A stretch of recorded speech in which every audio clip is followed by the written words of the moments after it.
Nous allons voir maintenant comment gérer les milieux participants. Donc un milieu participant, c'est simplement un milieu comme du brouillard ou quelque chose comme ça qui va participer à l'éclairage lui-même. Donc avant, nous avions une scène avec par exemple une sphère et une autre sphère ici. Quand un rayon de lumière arrivait au point P, on renvoyait, pour savoir la couleur qui était réémise dans cette direction, on renvoyait un rayon, par exemple, pour calculer à partir du point P' ici, quelle était la couleur de cet objet-là, qui avait été éclairé, etc. Donc là, on avait un rayon qui arrivait. Dans un milieu participant, en fait, la couleur de P' ici, elle n'est pas directement transmise à P. Elle peut être, par exemple, atténuée ou il y a d'autres contributions qui peuvent arriver. Donc on a par exemple un nuage, un gaz, peu importe,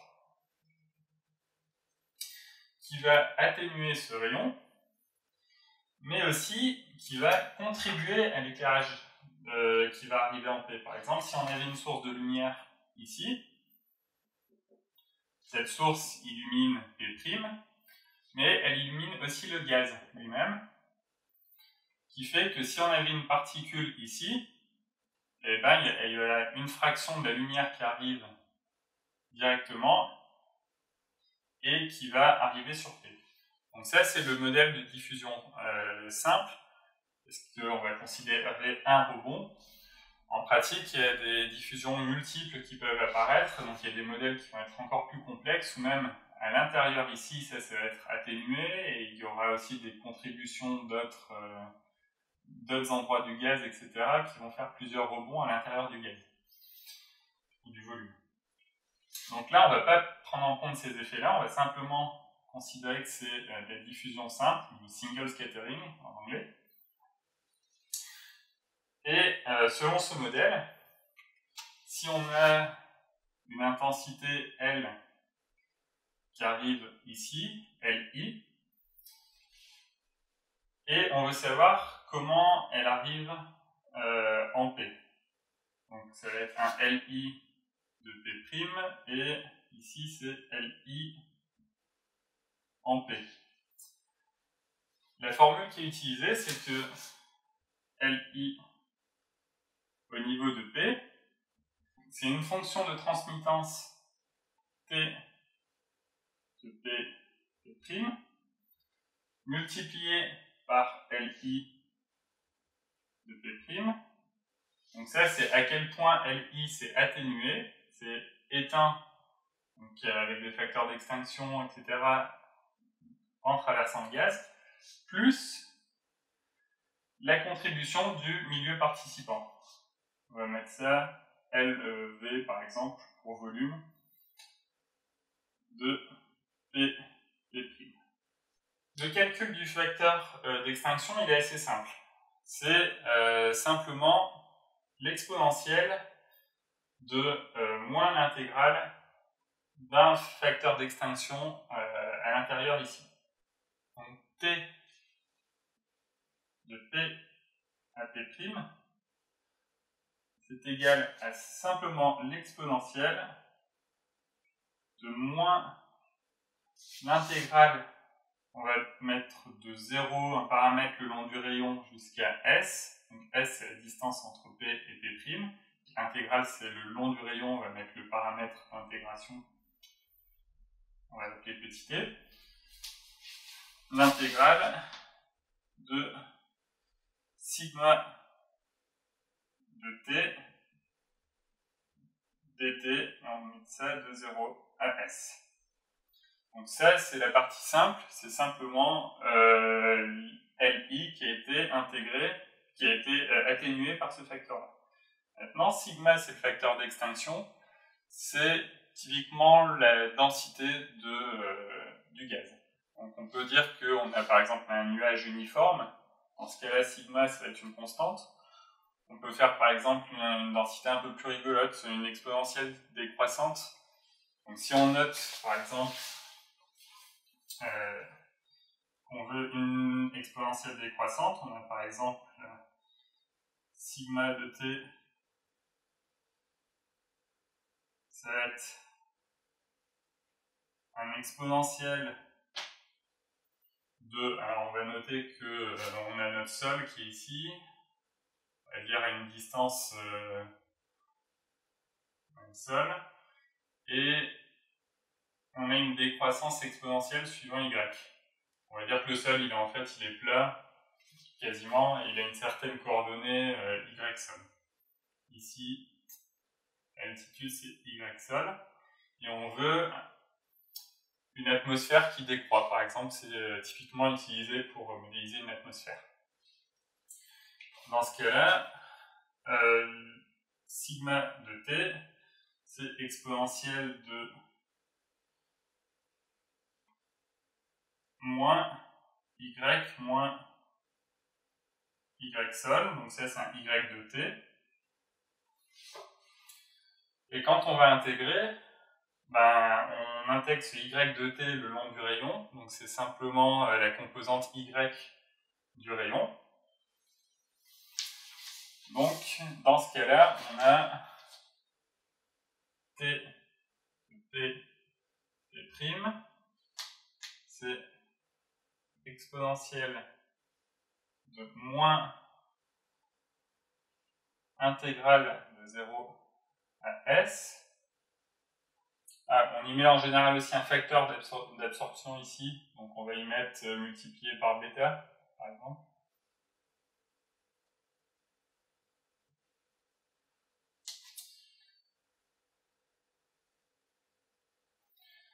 Exponentielle de moins intégrale de 0 à s de cette exponentielle-là. Donc de exponentielle de moins, alors le y de t, c'est y0, on va dire l'origine du rayon, y0 plus t fois la composante y de la direction du rayon, uy, on va l'appeler, c'est un scalaire, moins le y sol, l'altitude 0, on va dire, multiplié par cette extinction-là, enfin ce facteur, dt. Ça s'intègre analytiquement, c'est chouette. Donc on a simplement t de p à p' qui vaut exponentielle de moins, alors l'intégrale de cette exponentielle-là, donc les facteurs constants, on va les sortir, on va dire c'est exponentielle de moins y0 moins w sol, donc moins y0 du coup plus y sol, pardon, multiplié par bêta,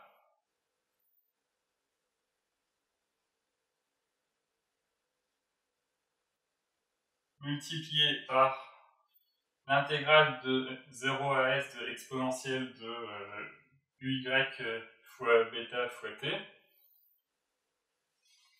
Ça, c'est directement la valeur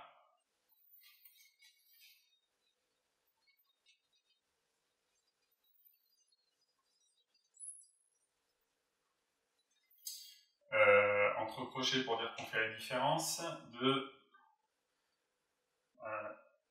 exponentielle de moins t uy bêta divisé par moins uy bêta. Et ça entre 0 et s. On peut donc dire que c'est exponentielle de... et il manque que la parenthèse fermante globale. De exponentielle de moins bêta y0 plus bêta y sol multiplié par exponentielle de 0, donc 1, donc avec le moins qui est ici, c'est moins 1 sur uy bêta, moins par moins plus, pardon, on aura plus 1 moins exponentielle de moins s uy bêta là-dedans.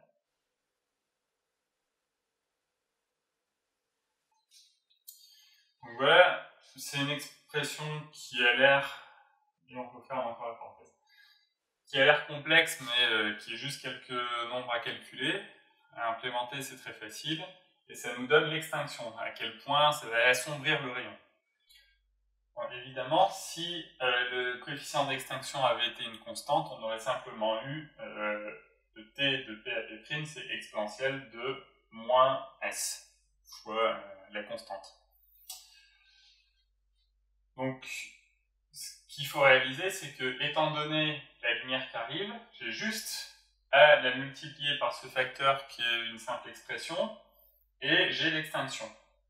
Éventuellement, si l'extinction n'était ni exponentielle ni constante, mais une formule plus compliquée, ou du bruit, ou des choses comme ça, on aurait dû avoir recours à de l'intégration numérique. Donc maintenant, ce que je vais faire, c'est que je vais renommer, au lieu de l'appeler P à P', je vais reprendre mes notations ici, c'est simplement un T de S.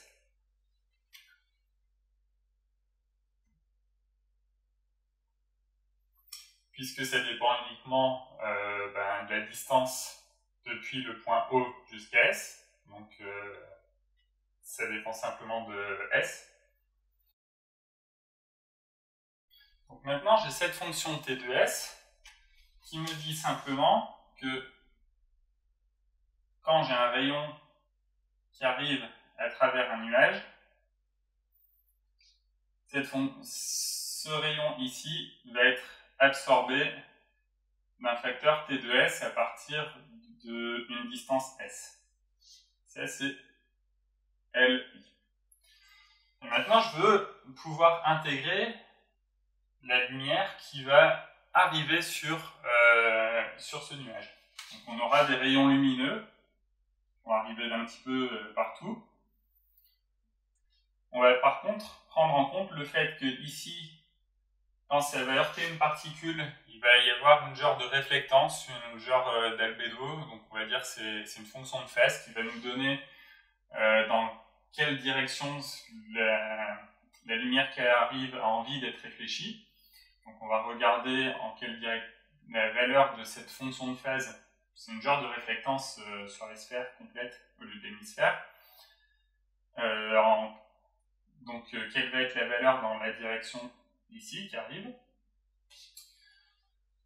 Typiquement, on va faire simple, on va la prendre constante.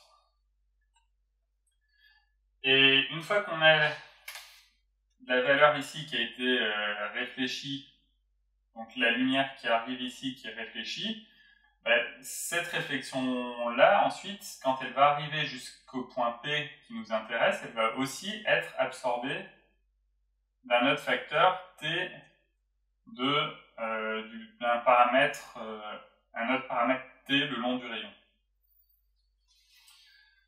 Donc maintenant, on va avoir la contribution d'éclairage incident, des éclairages qui contribuent au rayon. Donc, ce qu'on va avoir, c'est que la contribution de l'éclairage qui arrive, c'est L, on va appeler LV, c'est égal à l'intégrale de 0 à S de un facteur qu'on appelle le coefficient de diffusion. Donc, on avait tout à l'heure le coefficient d'extinction sigma, on va appeler ça sigma t. Et là maintenant, on a un sigma s pour scattering, c'est un coefficient de diffusion.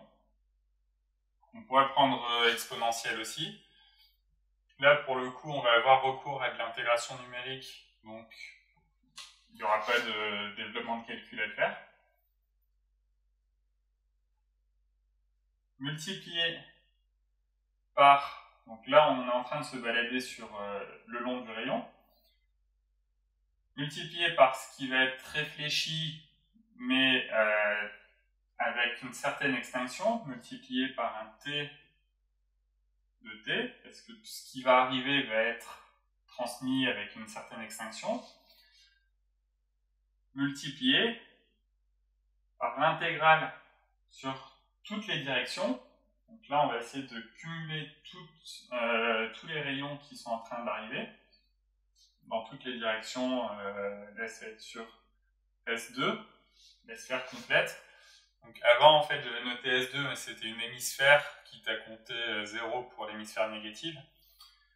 Là, c'est vraiment à intégrer sur toutes les directions dans tous les sens.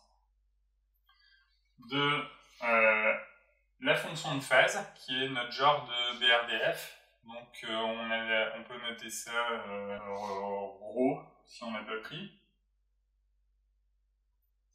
ρ. Donc on va faire ici un d oméga, simplement.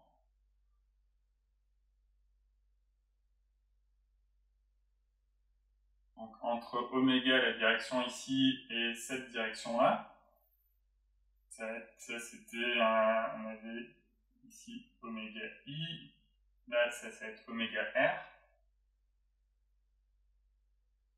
peut-être moins oméga r dans l'autre sens. Typiquement on va le prendre constant, peu importe. Multiplié par li qui arrive, enfin un L, on va appeler ça simplement L, au point qui arrive au point T dans la direction oméga. Donc d oméga dt pour l'intégrale sur le long du rayon. Donc là, il me manque une double intégrale le long du rayon et sur l'hémisphère à chaque pas. Donc ça, c'est la contribution du nuage à l'éclairage qui va arriver. Et en pratique, comment on fait? Parce que là, maintenant, on a ce L qui arrive, il est a priori inconnu, puisque c'est notre get color, c'est issu du ray tracing. Et ce L lui-même, il va aussi dépendre par la suite récursivement du nuage de gaz aussi par la même formule. Donc ce L, c'est notre get color, on ne sait pas a priori ce que c'est. On n'a pas aussi envie d'appliquer une méthode classique d'intégration parce que ce serait largement trop coûteux. Donc on va faire une intégration de Monte Carlo comme à notre habitude.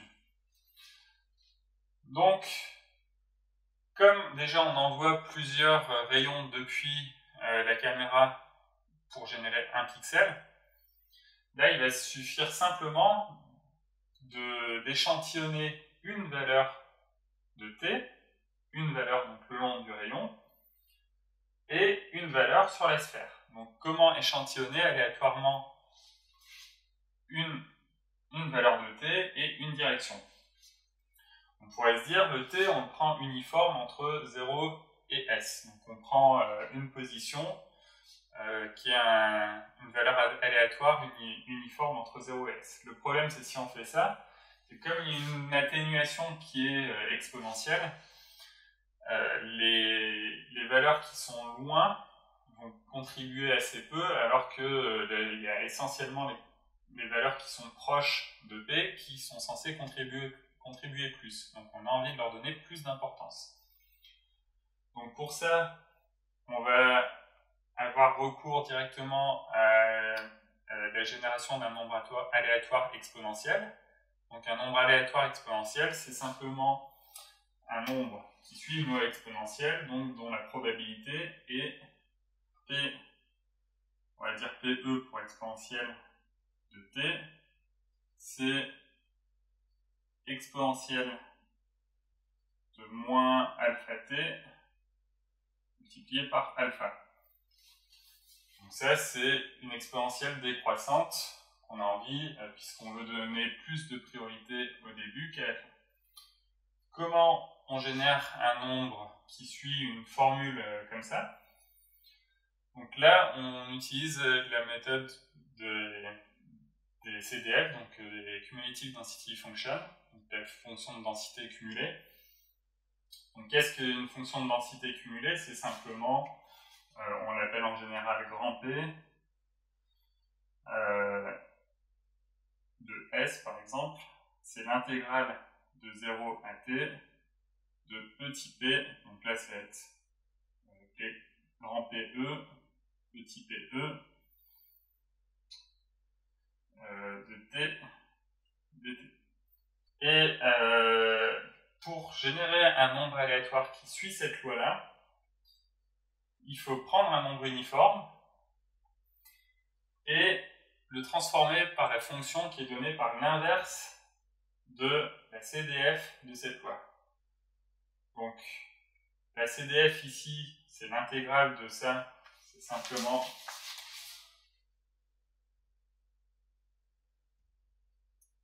exponentielle de moins alpha t pris, donc moins exponentielle de moins alpha t pris entre 0 et t. Donc, c'est 1 moins S, pardon, exponentielle de moins alpha s.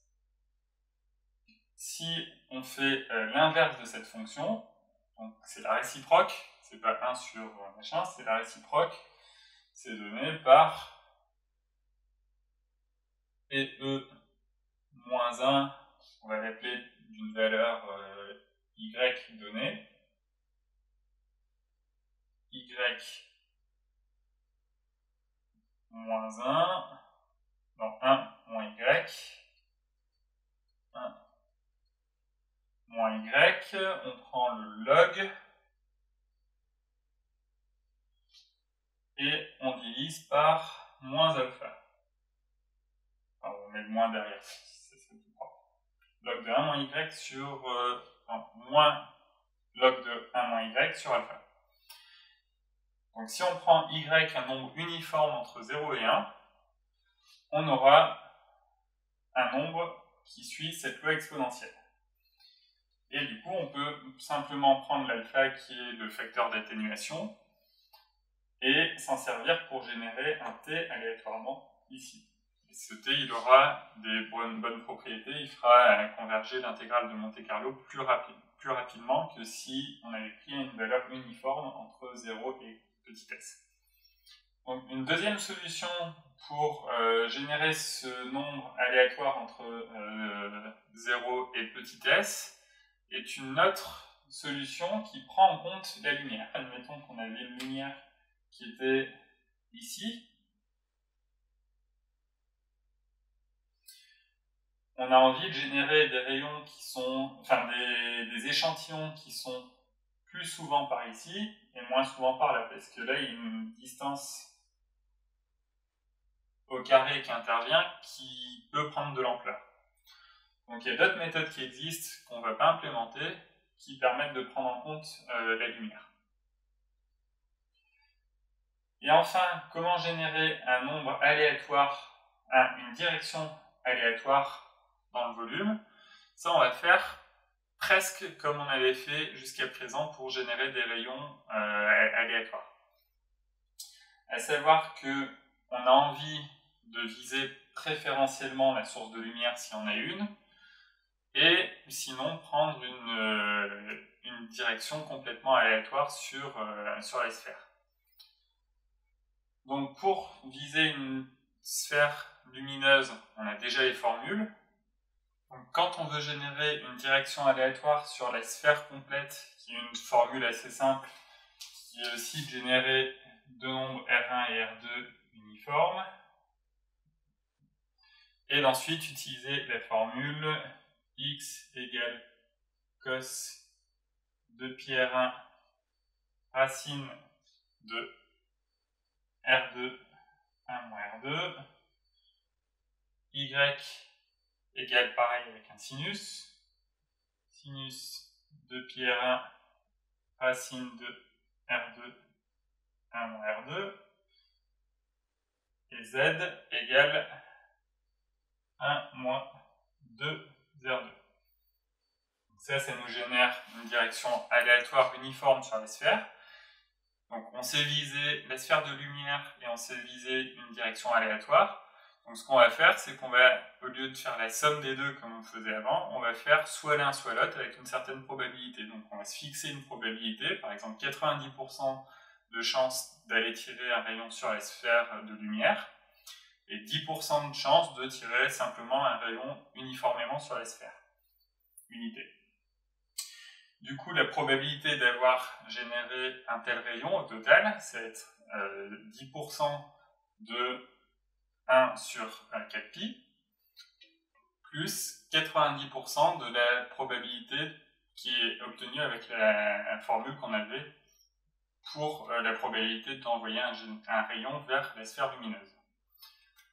Donc, on a la probabilité d'avoir généré une direction, d'avoir généré aussi un t donné, qui est celle-là. Donc on multiplie les deux pour avoir la probabilité totale. Donc, on a la probabilité d'avoir généré une direction, on a la probabilité aussi d'avoir généré une position en utilisant cette loi exponentielle. Donc si on multiplie les deux, on a la probabilité d'avoir généré le couple de t et de direction.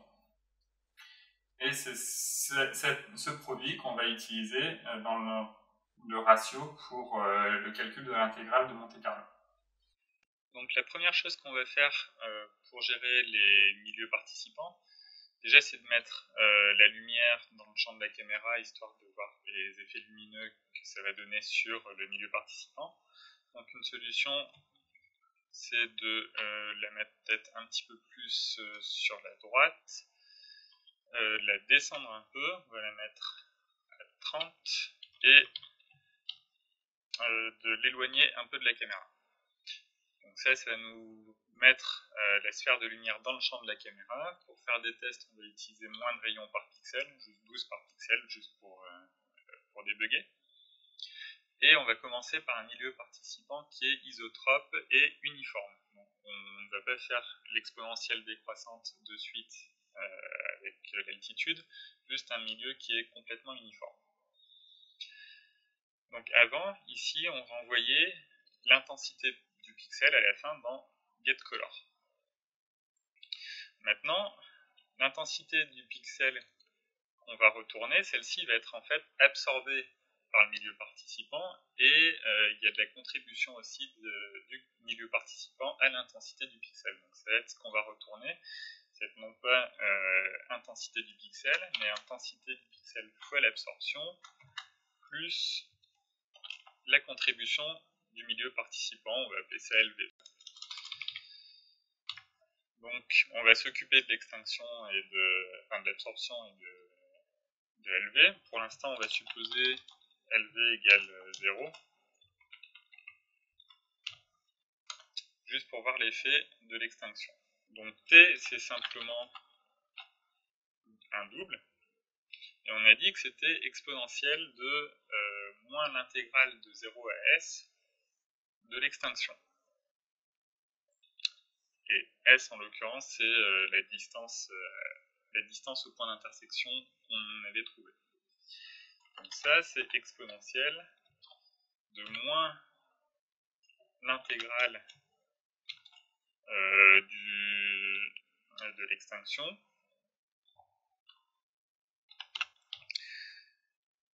mais qu'est-ce que c'est? Dans le cas d'un milieu qui est complètement uniforme,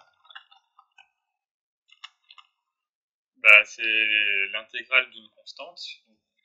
Cette constante, ça va être la densité optique du milieu, on va appeler ça bêta. On va dire par exemple 0,04, ça peut être pas mal. Et l'intégrale de cette constante-là de 0 à t, c'est simplement bêta multiplié par la distance au point d'intersection. La distance au point d'intersection, on l'avait directement parce qu'on avait ici le S point intersection qui renvoyait t. Et t, c'était justement la distance au point d'intersection.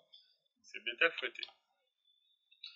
Déjà, rien que ça, on peut regarder l'effet que ça a sur l'image. On le compile. On va peut-être renommer le fichier aussi, testfog. On lance. Et on regarde le résultat. Donc, ce qu'on voit, c'est simplement que la lumière a été atténuée avant d'arriver à la caméra. Maintenant, il faut rajouter la contribution du milieu participant, c'est-à-dire de chaque particule qui reflète de la lumière et qui rajoute sa contribution au schéma lumineux courant. Donc ça, c'est le LV. Et pour calculer LV, on a dit que c'était une intégrale, une double intégrale sur le long du chemin lumineux et le long de toutes les directions qui sont incidentes, et que cette intégrale-là, en fait, on peut simplement évaluer l'intégrande en un point, puisque derrière, on fait une intégration de Monte-Carlo et on fait la somme sur plusieurs rayons par pixel. Donc ce LV, on peut simplement dire que c'est la lumière qui est en train d'arriver dans une direction choisie, aléatoire. Donc ça, on va dire que c'est L, et pour l'instant, on ne sait pas encore ce que c'est. Multiplié par la fonction de phase. Donc la fonction de phase, dans le cas d'un milieu isotrope, c'est 1 sur pi, double phase function, voilà.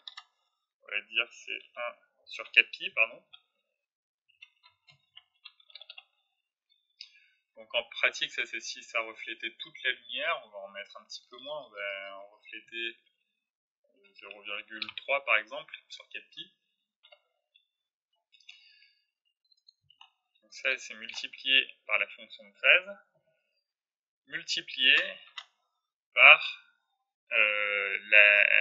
le facteur t, donc l'intégrale de l'extinction, mais non pas de 0 à petit t, mais de 0 au point qui a été choisi le long du rayon. Donc on aura encore un exponentiel de moins 1 ext, mais partiel, on va dire. L'intégrale partielle.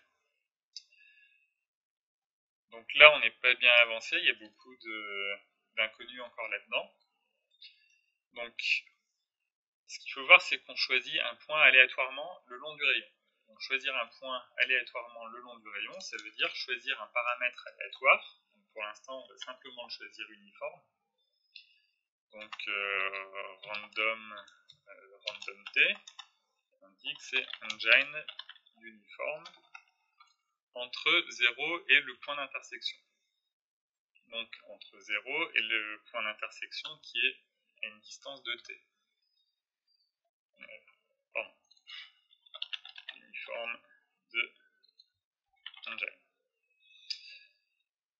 Donc là, on a un paramètre aléatoire le long du rayon, et la probabilité d'avoir généré ce paramètre-là, proba pour t, c'est simplement 1 sur t. Donc là, on va diviser par la proba d'avoir choisi ce paramètre-là en particulier. Donc, l'intégrale de l'extinction partielle, ça, c'est bêta multiplié par random t. C'est l'intégrale de 0 à t, à random t, de la constante bêta. Donc c'est l'extinction, quand on fait exponentielle de moins un texte partiel, c'est à quel point la lumière qu'on a ajoutée au rayon courant a été éteinte en arrivant jusqu'à l'origine du rayon. Ensuite, on a ce L, ça c'est l'éclairage qui est en train d'arriver à ce point-là, dans une direction particulière, donc il faut générer une direction. Donc vector, random dir, et ça, on avait nos fonctions random, cos, etc. pour générer des directions avec des directions préférentielles. On va se faire aussi un random uniforme. Donc on avait random cos, random fong, on va faire random uniforme. Uniforme. Là, il n'y a pas de paramètres puisque justement c'est uniforme.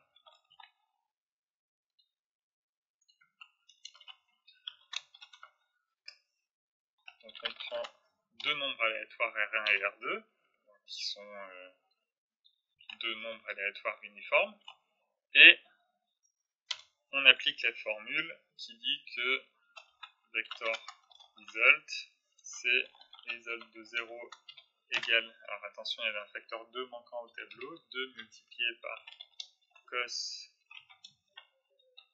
de pi R1, multiplié par racine carrée de R2 multiplié par 1 moins R2. Pareil avec le sinus.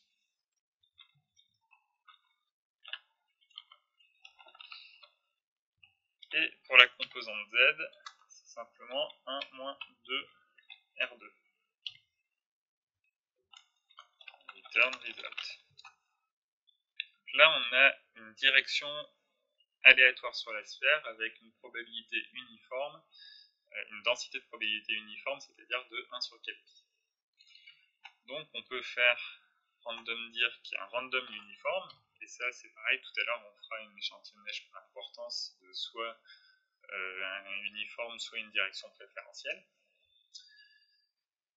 Et maintenant, donc ça, proba de la direction, ça c'est 1 sur 4 pi. Donc on divise aussi par la proba de la direction, puisque ces deux variables aléatoires sont indépendantes, donc la proba jointe, c'est le produit des deux probabilités. Et ce L, c'est le getColor qu'on envoie dans la direction random dir à partir du point qui se situe au niveau de random t. Donc on va faire un nouveau rayon, ray L ray par exemple, dont l'origine ça va être r.origine plus random t multiplié par r.direction. Donc ça c'est pour l'origine du rayon. La direction du rayon ça va être dans une direction aléatoire random dir, et le temps r.time.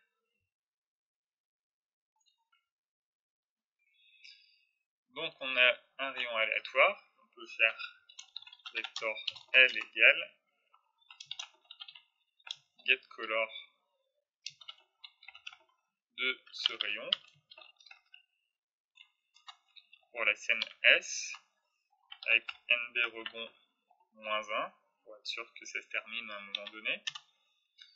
Et là, trou, on va montrer les lumières puisqu'on n'a pas fait de séparation directe et indirecte. Donc il y a L fois la fonction de phase fois aussi l'absorption courante, fois, c'est-à-dire extinction. Et cette extinction là, elle est simplement constante, équivaut bêta. Donc on peut compiler et lancer.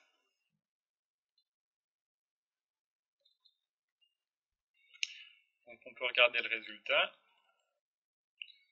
Et là maintenant ce qu'on voit c'est que le milieu a bien ajouté sa contribution. Donc il y a 12 rayons par pixel et ça a déjà été assez lent. Ça reste une image qui est assez bruiteuse. On compare juste avec l'extinction, et là c'est en ajoutant la contribution du milieu.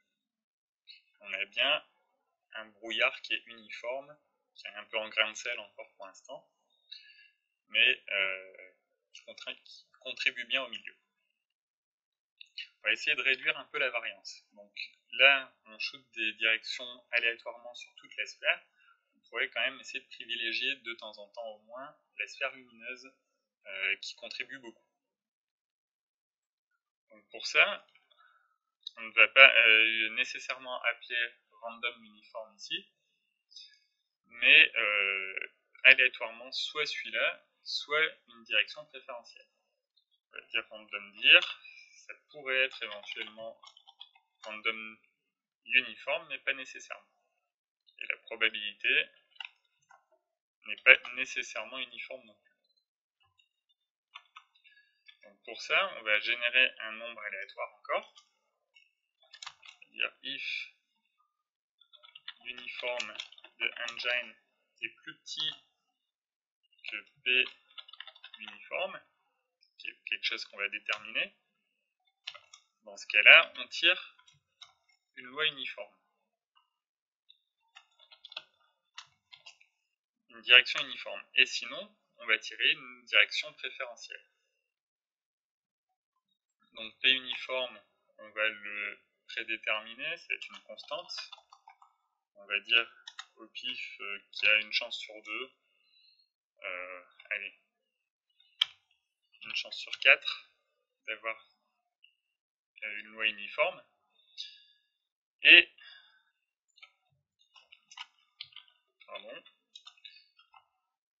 la proba générale, ça va être P multiplié par 1 sur 4 pi plus 1 moins P multiplié par une autre proba. Donc ça, pour ça, on va utiliser le code qui nous permettait de générer une direction vers la lumière, préférentiellement. Ça, on avait ça déjà quand on faisait l'éclairage direct pour les sphères diffuses. Donc pour générer une direction vers la lumière, on faisait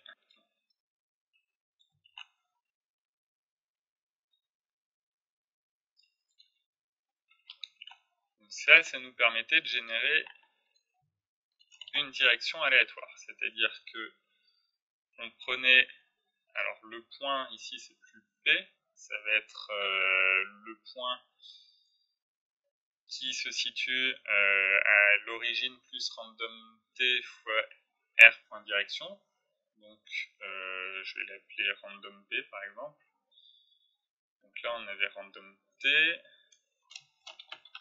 du coup random p, ça c'est r.origine plus la direction. Donc ça c'est un point aléatoire, donc ça c'était le paramètre aléatoire le long du rayon, et là c'est le point aléatoire le long du rayon.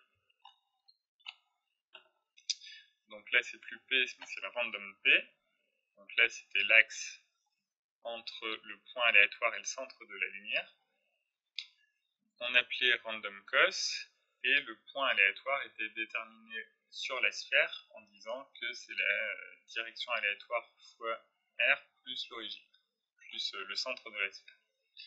Et du coup la direction aléatoire globale c'est le point aléatoire moins P qu'on normalise. Ça nous donnait une certaine valeur de probabilité. Maintenant, ce qu'il faut faire attention, c'est que là, on a une probabilité de générer une direction sur la sphère des directions, alors qu'ici, on a la probabilité de générer un point. Et c'est pas, on ne travaille pas dans le même espace. Donc on va convertir la probabilité de générer un point en une probabilité de générer une direction. Et pour ça, ça va être le contraire de ce qu'on faisait, c'est-à-dire qu'on va diviser par la jacobienne du changement de variable, c'est-à-dire qu'on va diviser par éventuellement la visibilité probabilité fois le cosinus, elle-même encore divisée par la distance au carré. Donc on va déjà renommer ça en tant que densité de probabilité uniforme.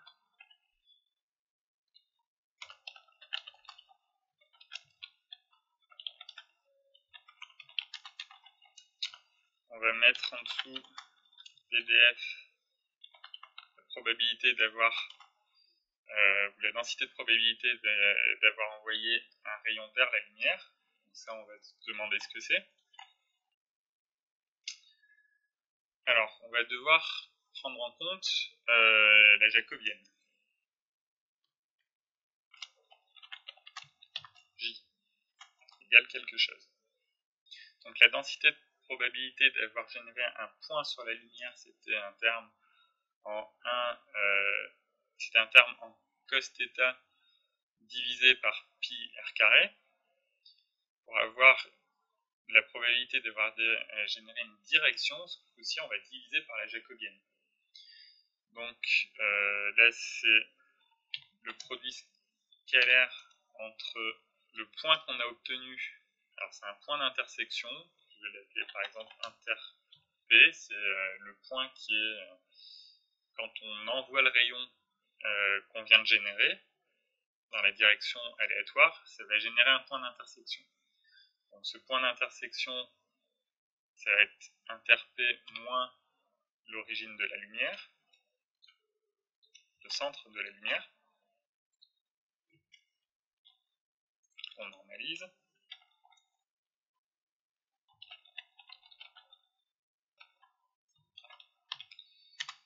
Et l'axe entre le centre de la lumière et l'origine. Donc c'est cet axe OP ici en fait. Donc je peux le mettre en dehors.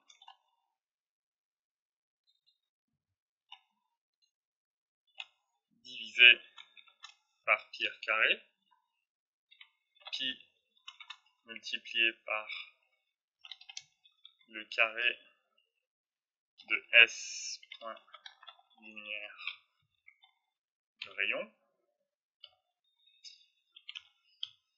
Donc si je fais ça, ça nous donne la probabilité d'avoir généré le point à la surface de la lumière, quelle que soit la direction, même si cette direction avait été générée avec une probabilité uniforme à la base.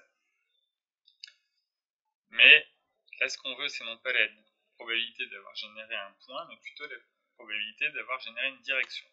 On va diviser par la jacobienne. Donc qu'est-ce que la jacobienne? Ça va être un terme de visibilité multiplié par le cosinus, donc c'est le produit scalaire entre la normale au point d'intersection, donc ça va être maintenant et la direction moins random dir,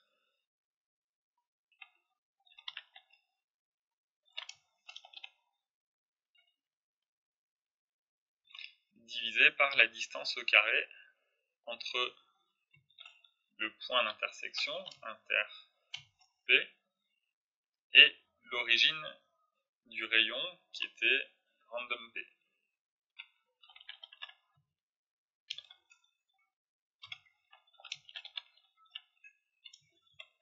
Donc maintenant, comment on obtient ce inter P,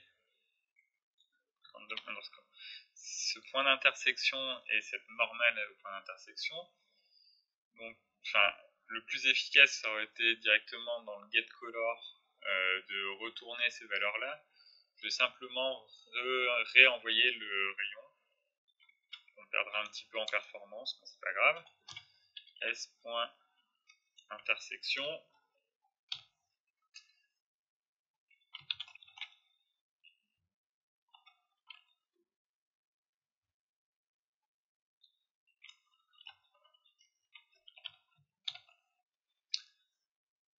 Donc on va générer un rayon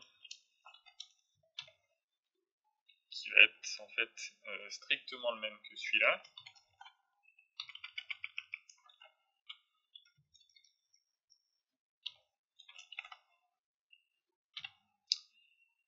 va nous donner inter P, inter N, inter ID, inter T, tout ça on va pas utiliser, intercol, vector inter P, inter N, intercol, int inter ID et double inter T. Ça nous donne le rayon secondaire. Il nous reste le terme de visibilité, donc il faudra faire attention qu'on n'a pas envie de diviser par 0 non plus. Donc qu'est-ce que le terme de visibilité? Alors ça c'est simple, puisque double V, si la direction aléatoire était générée de manière uniforme, V c'est toujours 1. Puisqu'on l'a généré une direction. Maintenant le terme de visibilité, ici quand on génère un point sur la lumière sphérique, dans ce cas-là, ça ne va pas être nécessairement 1, il faut le calculer. Donc on regarde, donc ce qu'on va faire c'est directement stocker si on a généré un rayon uniforme ou pas. Is uniform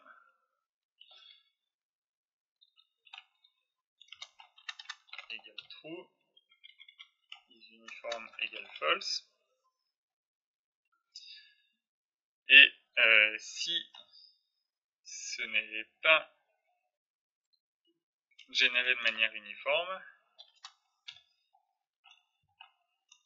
là on peut calculer la visibilité. Donc on va le faire même directement ici, double le terme de visibilité. Donc si c'est uniforme, la visibilité c'est 1. Et si ça n'est pas uniforme, on regarde là la distance au point d'intersection, si elle est plus petite ou non que la distance à la lumière. Donc ça va être le même code qu'on avait avant.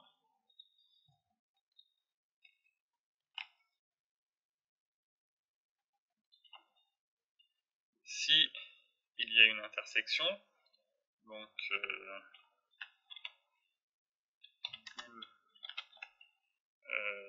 inter par exemple,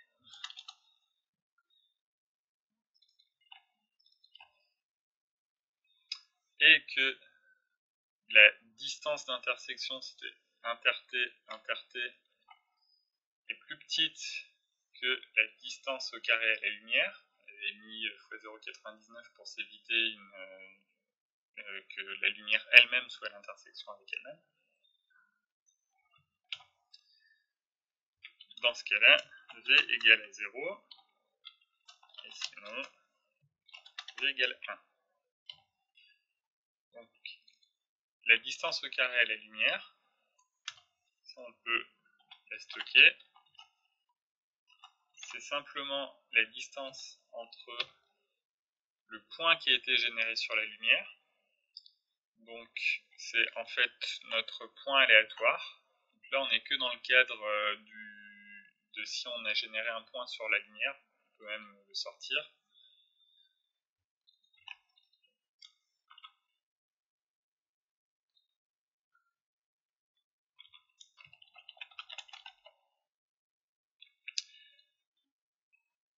Moins l'origine du rayon,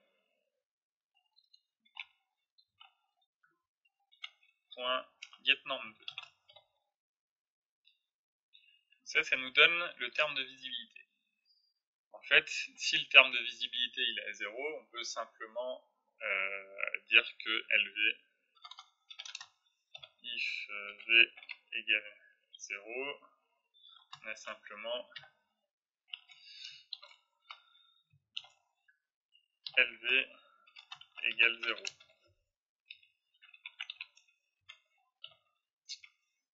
Et dans le cas contraire, on est sûr maintenant que la visibilité est à 1. Donc ça m'évitera de diviser par 0 dans la jacobienne. on a la PDF uniforme qui est 1 sur 4pi, la jacobienne qui est le changement de variable qui est la visibilité qui est à 1 fois le produit scalaire sur la distance au carré. La densité de probabilité pour la lumière qui est ce terme-là, par contre, il faut faire attention, c'est que si il y a une intersection avec la lumière, si le rayon qu'on a généré est en dehors de la lumière, s'il est complètement ailleurs, la probabilité d'avoir généré cette direction-là, c'est 0 par rapport à la densité de générer un point ici. Donc ici, c'est que si inter-id égale à 0. Inter-id égale à 0. Donc ça veut dire que l'intersection avec notre rayon courant est tombée sur la lumière. Dans ce cas-là, c'est cette probabilité-là, tout à fait, et sinon, la probabilité, elle est de 0. Si on a l'intersection, elle tombe sur une autre sphère qui n'a rien à voir, ou sur le maillage, la probabilité qu'elle ait été générée par cette densité-là est 0. La densité de probabilité 0. Alors, ici c'était pas P, c'était P uniforme.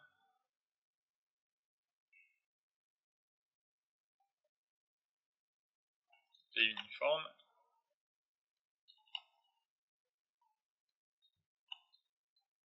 Donc là, on peut bien vérifier que si P uniforme, la probabilité qu'on se donne de générer un rayon de manière uniforme,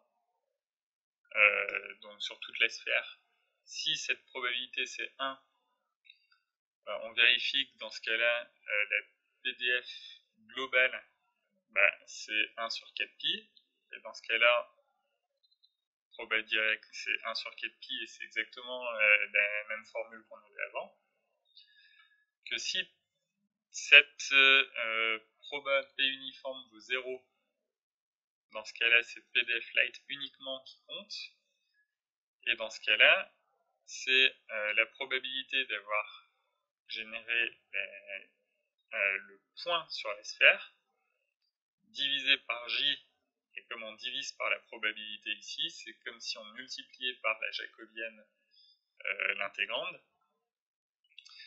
et c'est exactement ce qu'on aurait eu si on avait échantillonné des positions au lieu des directions, puisqu'on aurait multiplié par la jacobienne divisé par la probabilité d'avoir tiré une position et non pas une direction. Donc, on va aussi quand même vérifier que la inter-id égale 0, c'est que s'il y a effectivement une intersection. S'il n'y a pas d'intersection, on a un peu n'importe quoi là-dedans. Et la jacobienne risque de poser problème. Donc, il faut vérifier qu'il y ait bien if s'il y a une intersection et que l'id est égal à 0. Ensuite, là d'ailleurs, c'est pas P mais random P, l'origine du rayon, la direction aléatoire. Et ensuite, il va y avoir un deuxième problème aussi, c'est que s'il n'y a pas d'intersection, ici, T il peut être infiniment grand. Donc ce que je suggère, c'est au lieu de générer un rayon, un point uniformément entre 0 et potentiellement l'infini, s'il n'y a pas d'intersection, on va clamper cette valeur à une valeur plus raisonnable. Donc on va faire double clamp T. Donc, par exemple, une distance de 1000, c'est déjà largement suffisant, je pense. Donc clamp T qu'on utilise pour la génération du point aléatoire.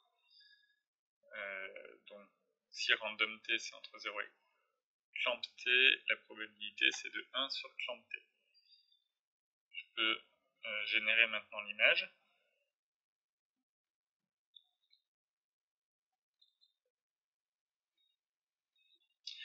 On regarde le résultat. Donc, comparer avec l'échantillonnage uniforme, il y a peut-être un tout petit peu moins de variance. Par contre, l'image a quand même été beaucoup plus rapide à générer.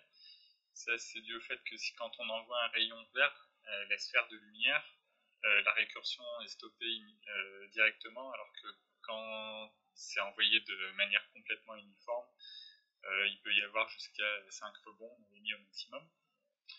Donc il y a peut-être un petit peu moins de variance, c'est pas énorme. On va maintenant faire un milieu participant avec décroissance exponentielle. Donc on va laisser un flag qui dit is uniform fog, par exemple. Bool is uniform fog.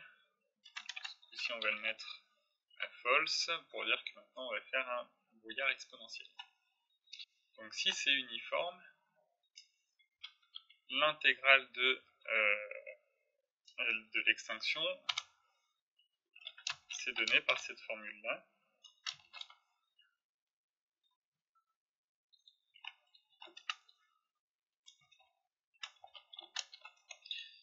Et sinon, l'intégrale, elle va être calculée avec les formules que j'avais indiquées au tableau.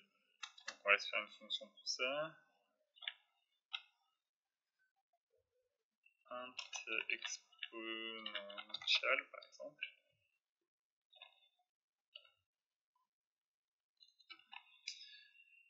Donc qui prendra certains paramètres. Donc on va mettre ça ici, par exemple. Double int exponential pour intégrer une exponentielle. Donc au tableau, j'avais indiqué que c'était double result. Alors, c'était exponentielle de moins quelque chose, donc ça je le mets pas. Par contre, c'est exponentielle de moins l'exponentielle de quelque chose. Donc exponentielle de moins, alors, moins y0 plus y sol,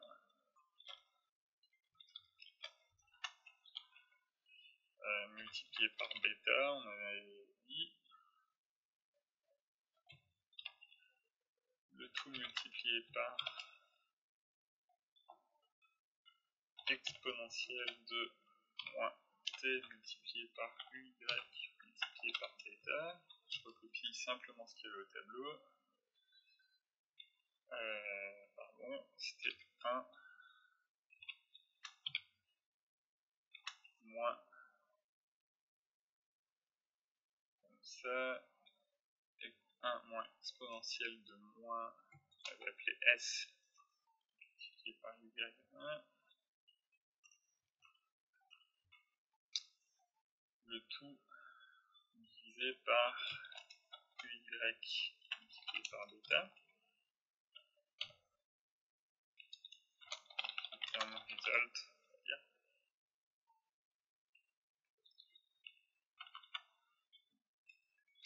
Alors,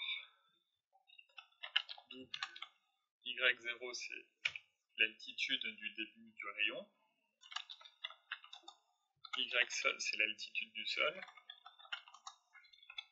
Bêta c'est un coefficient d'atténuation.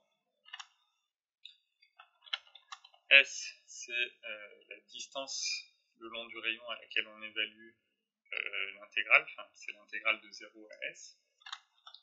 Et UY c'est la coordonnée Y du rayon.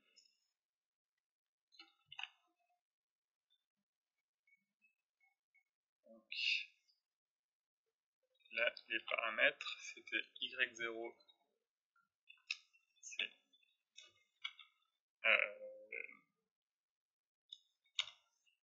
origine de 1, c'est le Y du début du rayon. Y sol c'est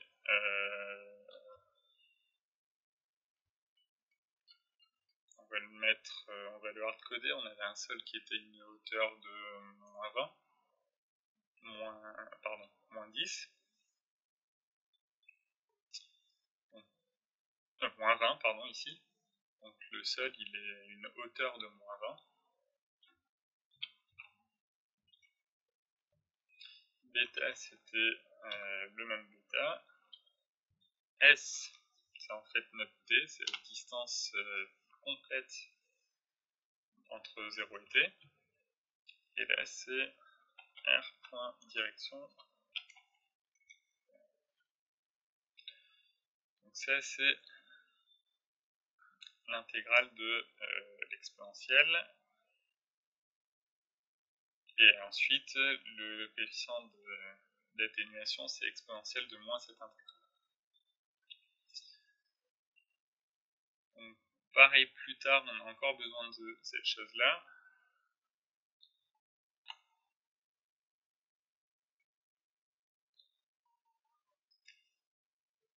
Donc là, ça va changer ici, et ça va changer pour cette intégrale-ci. Alors, on avait mis ça où? C'était ici.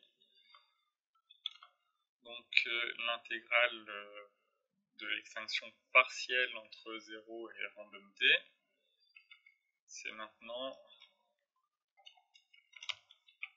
donc j'ai fait le copier-coller, on aura à la place random t, extinction partielle, et là tout ce que ça change, c'est au lieu que ça soit jusqu'à t, c'est jusqu'à random t.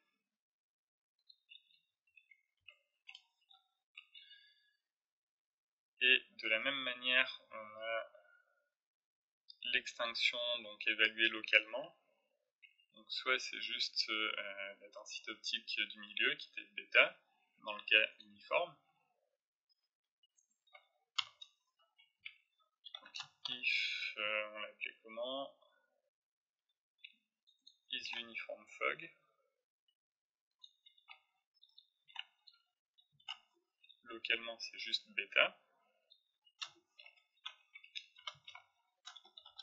Par contre, si c'est un milieu exponentiel, je vais mettre directement la formule, on a dit que c'est exponentielle de moins bêta multiplié par y moins y sol.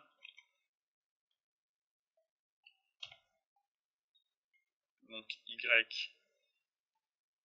c'est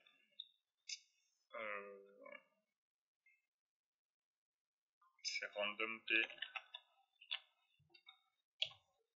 de 1 et y sol c'est moins 20. Donc en gros ça va être plus 20. Pareil c'est sale mais c'est pas grave. Donc maintenant pour l'extinction, avoir directement une exponentielle comme ça, on aimerait quand même un peu atténuer globalement le nuage. On va dire par exemple c'est 0,1 multiplié par cette exponentielle décroissante, histoire qu'il y ait un peu moins d'absorption par le milieu, un milieu un peu moins dense. Ça évitera de voir une brume toute noire ou toute blanche. Et donc si c'est moins dense ici, on va aussi le mettre moins dense dans cette formule-là, où on va dire que c'est 0,1 fois tout ça, puisque quand on fait l'intégrale, c'est juste un facteur multiplicatif derrière. Donc là maintenant on a notre nuage, enfin notre atmosphère à densité décroissante, on peut en faire un rendu aussi. Le bêta on peut peut-être l'augmenter un petit peu, le 0,04, on va mettre 1, 0,1 dans le cas d'un nuage, une densité exponentielle.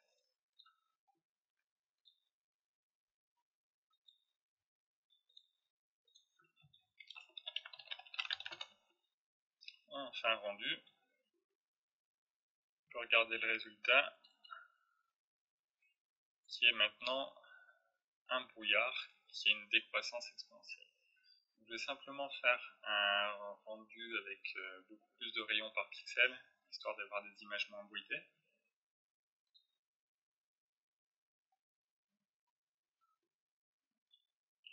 Je vais mettre 200 rayons par pixel.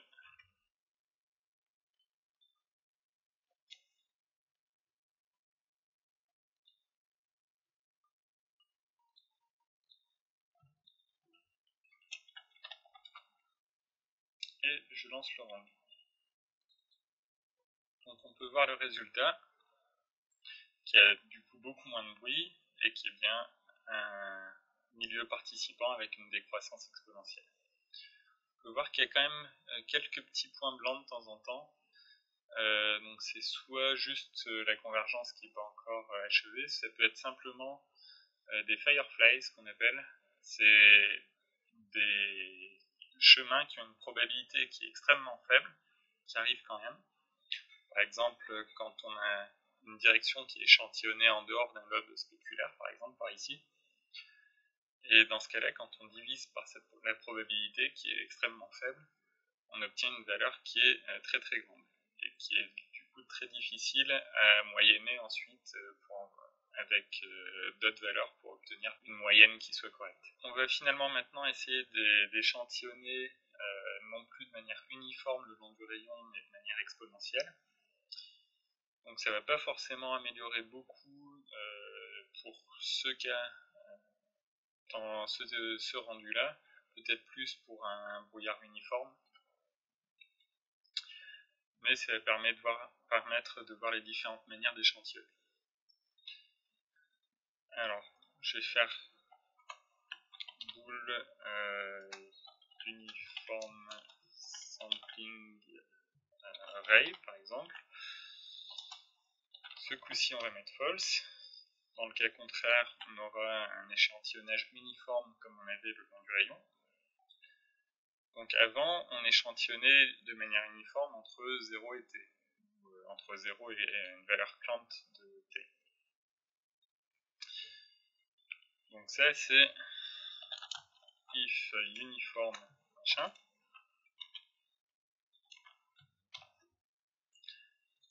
Alors, tout ça on va le déclarer avant.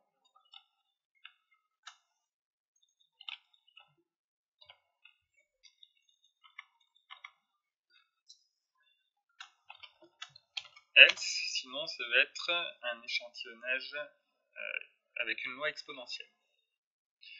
Donc là, il y a quand même un détail par rapport à ce que je vous expliquais, c'est que la loi exponentielle, ça génère des nombres entre 0 et l'infini. Là, on ne pourra pas nécessairement stopper l'échantillonnage pour que ce soit entre 0 et l'intersection, donc entre 0 et t, ou clant, si on voulait. Donc il va falloir adapter ça, faire par exemple une méthode de rejet. Donc on avait dit que si on voulait générer un nombre qui suit une loi exponentielle de paramètres, on avait appelé alpha. Alors alpha, on va dire que... Alors il faut voir que l'espérance d'une loi exponentielle c'est 1 sur alpha. Donc on va dire par exemple ça va être 5 sur t.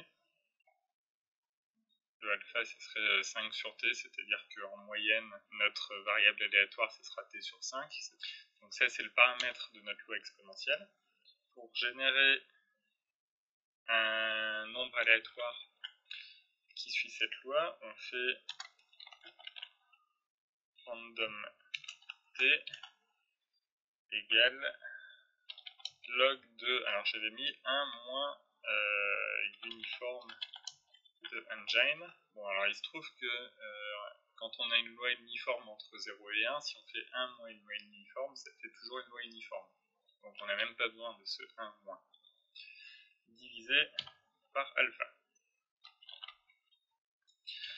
Le problème c'est qu'en faisant ça, ça pourra faire de temps en temps des nombres qui sont plus grands que t. Et ça on veut pas. Donc on va faire une méthode de rejet. Donc do random t égale machin. Tant que random t est plus grand que t.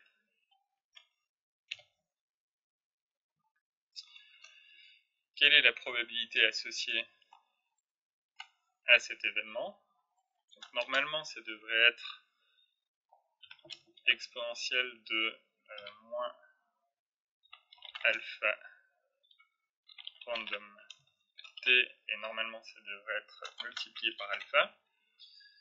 là ça ne va pas être multiplié par alpha parce qu'en fait la loi qu'on a générée, c'est une loi qui est tronquée entre 0 et t. Donc pour que cette loi exponentielle soit normalisée entre 0 et t, ici il va y avoir un facteur de normalisation divisé par normalisation, par exemple en V. Cette normalisation, si t valait l'infini, ça serait simplement 1 sur alpha. Maintenant, comme t ne vaut pas l'infini, on a une valeur qui est tronquée, ça va être 1 moins un petit quelque chose qui est la partie de l'exponentielle qui n'a pas été intégrée. Donc au lieu que ce soit l'intégrale d'exponentielle de moins alpha t de 0 à l'infini, c'est l'intégrale de exponentielle de moins alpha t de 0 à t. Dans ce cas-là, c'est 1 sur alpha multiplié par 1 moins exponentielle de moins alpha t.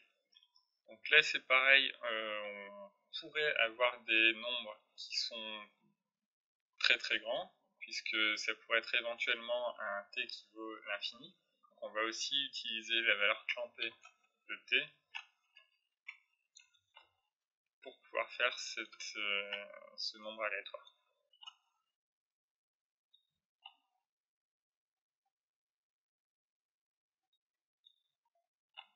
Pardon, là c'est le moins log d'un nombre boniforme, sinon on a des random t qui vont être négatifs, donc on peut compiler.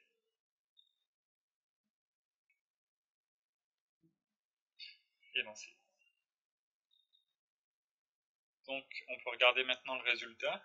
Donc, ce qu'on voit, c'est que en fait le résultat est même un petit peu plus bruité que le résultat qu'on avait avant, avec un échantillonnage uniforme le long du rayon. En fait, cet échantillonnage exponentiel n'a un intérêt que si le milieu est assez dense optiquement ou est uniforme, parce que c'est dans ce cas-là qu'on a envie surtout d'échantillonner en début de rayon plus qu'à la fin. Il y a une autre technique qui marche beaucoup mieux, qui essaye d'échantillonner le rayon à l'endroit qui minimise la distance entre la sphère de lumière et le chemin du rayon. Et c'est ça qui donne des résultats encore meilleurs, on ne va pas l'implémenter ici. Donc à la place, on va simplement désactiver l'échantillonnage exponentiel. Donc uniform sampling ray, on va le remettre à true. Par contre, maintenant, on va mettre une fonction de phase qui n'est pas constante pour voir les différentes fonctions de phase possibles.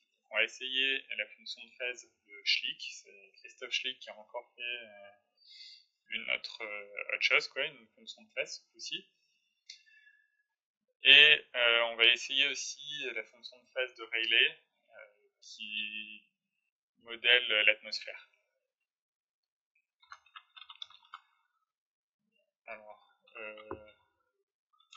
faire int phase, on va mettre 1 pour Schlick, alors 0 pour uniforme, 1 pour Schlick et 2 pour Rayleigh. Donc la fonction de phase, on avait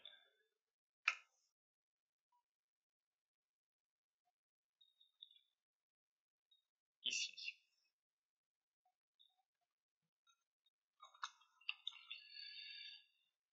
Alors, switch phase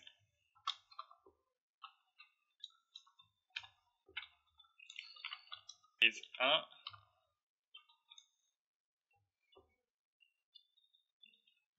case 0, pardon. La fonction de phase, ça va être ça. Case 1 pour Schlick, case 2 pour Rayleigh. Donc pour connaître ces fonctions de phase, on a besoin de connaître la direction du rayon, donc on va mettre ça un petit peu plus loin.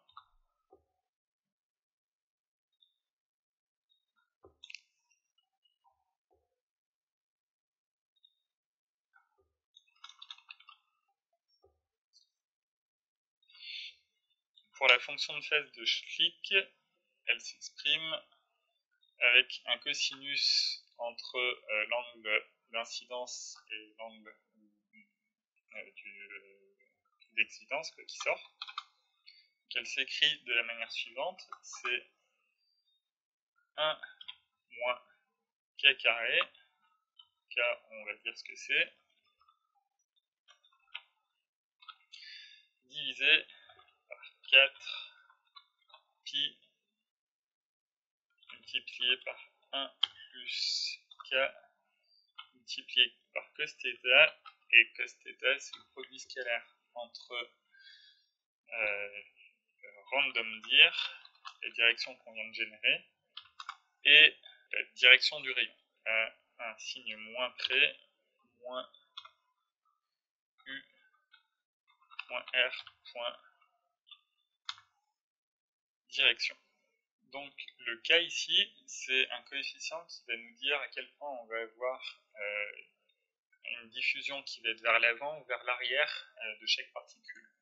Donc quand on a un k qui est positif, voilà, mettre k entre moins 1 et 1, donc quand k est positif, on a du forward scattering, c'est-à-dire que la lumière a tendance à être diffusée vers l'avant, alors que quand c'est négatif, c'est vers l'arrière. On va mettre par exemple 0,4. Maintenant, pour la diffusion de Rayleigh, c'est une fonction de phase qui est un petit peu différente. On a phase func qui vaut 3 sur 16 pi multiplié par 1 plus le carré du cos θ. Vu que c'est au carré, je vais m'économiser le moins. Donc normalement, pour la diffusion de Rayleigh, ça change aussi le coefficient de diffusion qui doit aussi dépendre de la longueur d'onde. C'est pour ça que le ciel apparaît bleu par exemple. Donc ça, on ne va pas le modéliser ici. Donc on va faire un test déjà avec la fonction de phase de Schlick.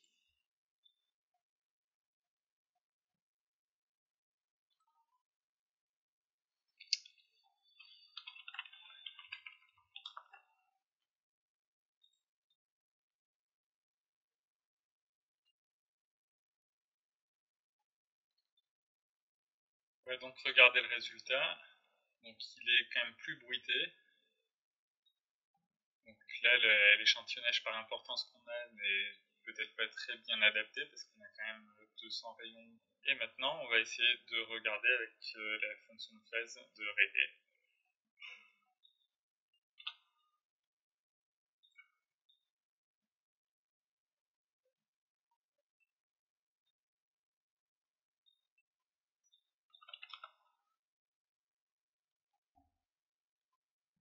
Donc on peut maintenant regarder le résultat. Donc ça, c'est avec la fonction de Rayleigh, fonction de phase. Ça, c'était avec la fonction de Schlick.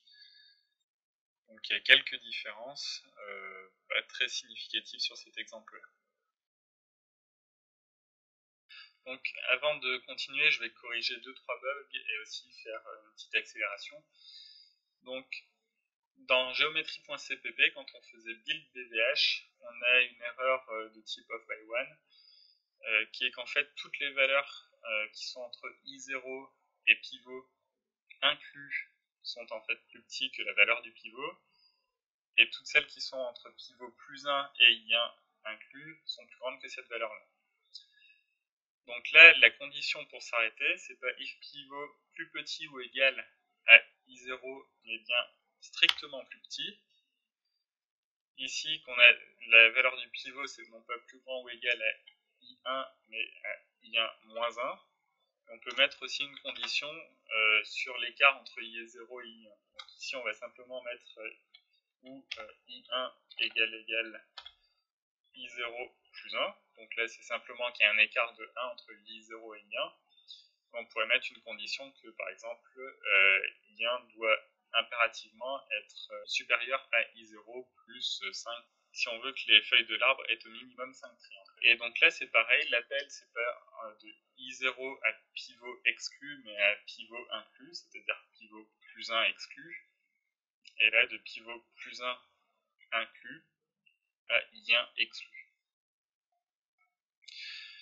Donc, on avait un code qui produisait un arbre qui était correct dans le sens où les rendus n'étaient pas faux. Par contre, comme l'arbre n'était pas bien construit, il n'était pas du tout optimal, et là, en faisant ça, on a un speed-up d'au moins un facteur 4. Ensuite, il y a un deuxième problème, c'est quand on teste les bounding box. Ici, on ne vérifie pas que l'intersection soit positive, que la bounding box soit bien devant le rayon et non pas derrière. Donc ça c'est pareil, quand on fait du test pour accélérer, on utilise ces bounding box pour accélérer les calculs, et il y a une fois sur deux, en gros, où on aurait pu s'éviter de tester tout le contenu d'une bounding box parce que la bounding box est derrière le rayon. Donc pour vérifier ça, en fait, on vérifie que la bounding box est bien devant, et ça veut dire que l'intersection la plus éloignée, c'est celle-là, a une valeur positive. Donc ça, c'est l'intersection la plus proche, c'est le T min, ça c'est le T max, c'est l'intersection la plus loin entre le rayon et l'arrière de la bounding box. Donc on va l'appeler ça T last, par exemple.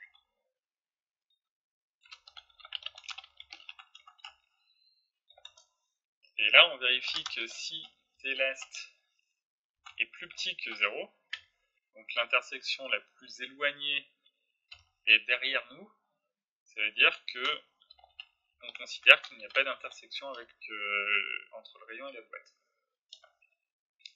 Et sinon, on renvoie cette condition. Donc ça permet déjà d'accélérer pas mal les calculs. Dans le parcours du BVH, on va accélérer aussi un petit peu. On avait fait avec un parcours en largeur avec une liste.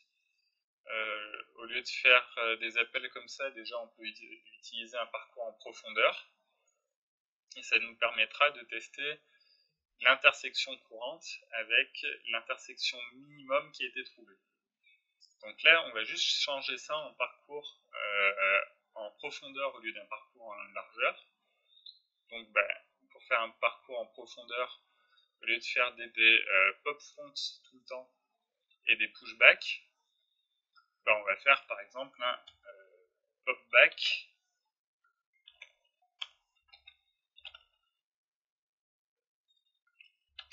Donc on regarde l'arrière de la liste et on pousse à chaque fois à l'arrière de la liste. Dans ce cas-là, on n'a même pas besoin d'utiliser une liste, on pourrait utiliser par exemple un vector. Ça marcherait très bien aussi. On pourrait faire du coup un pushback ici et réserver une taille L.réserve, par exemple une profondeur de 30 au maximum. Donc là, l'intérêt de faire ce parcours en profondeur, c'est que maintenant on va pouvoir tester si le rayon, si l'intersection avec la boîte est plus petite que T, qui est l'intersection courante qui a été trouvée quand on a fait un test rayon triangle. Donc ici, on met à jour T dès qu'on a trouvé un triangle, dès qu'on arrive aux feuilles de l'arbre. Et ici, on va pouvoir tester, on va pouvoir retourner l'intersection avec la boîte. Alors, par exemple, on va faire T-box. Donc on va retourner l'intersection avec la boîte, s'il y en a une. Donc on va faire une fonction, on n'a qu'à la recopier pour faire une autre version qui retourne l'intersection elle-même. simplement. Donc qu'est-ce que t? T, c'est essentiellement la première intersection ici, normalement, mais que si elle est plus grande que 0. Donc on va appeler ça t first par exemple. On va dire bood t first égale cette valeur-là. Donc if t first est plus grande que 0, enfin t c'est bien t first, c'est la valeur de t qui est la première intersection vers la boîte. Maintenant, qu'est-ce qui se passe si t first est plus petite que 0? Ça veut dire que la première intersection est en fait derrière nous, qu'on est à l'intérieur de la boîte, si on est bien dans la boîte. Mais dans ce cas-là, ça veut dire que t first vaut 0. Là, on ne considère pas la boîte comme étant creuse, comme sinon on voudrait t last dans ce cas-là. Mais comme on considère la boîte comme étant pleine, puisqu'on s'en sert pour optimiser le calcul d'intersection avec des triangles qui sont dans la boîte. On ne veut pas en rater. Dans ce cas-là, on considère que else t égale 0. On est à l'intérieur de la boîte, d'une boîte qui est pleine. On peut l'utiliser. Donc tbox ici, on va la déclarer localement. Et maintenant, on va pousser la feuille que si l'intersection avec la boîte est plus proche que l'intersection courante qu'on a trouvée avec le meilleur triangle jusqu'à présent.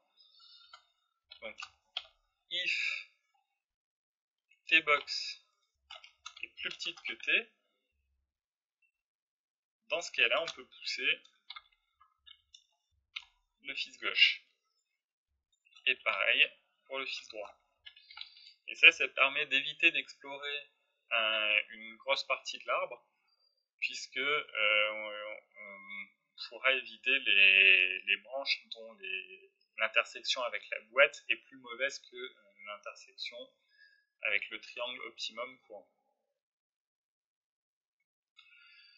Donc tant qu'à faire, là on avait un std vector qui fait des allocations sur le tas. Donc on peut simplement même remplacer ça par un tableau de taille fixe. Nos arbres ne sont pas hyper profonds, donc on n'a qu'à dire qu'on a un const BVHL de 40 au maximum.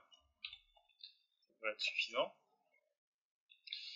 On va garder un index IDX back qui est l'indice du dernier élément qui a été assigné. Donc au début, il n'y en a pas. Et à chaque fois qu'on fait un pushback, on va faire IDX back plus et L2 IDX back égale la valeur qu'on veut lui assigner. Tant qu'il existe encore des éléments, c'est-à-dire tant que IDX back est plus grand ou égal à 0, on fait current au lieu de L.back, ça va être L de IDX back. Et le popback, c'est IDX back moins moins. Donc ça veut dire qu'on a supprimé le dernier élément. Le pushback ici, ça va être la même chose que ça. On fait IDX back plus plus et on assigne la valeur qu'on veut assigner. Pareil avec le fils droit.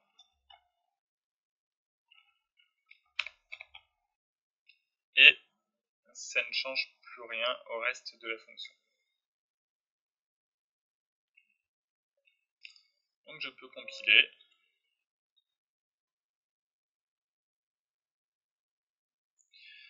Donc je vais maintenant faire une scène un petit peu plus sympa avec un dragon et d'autres objets. Je vais vous mettre directement dans la description les différentes modifications à faire pour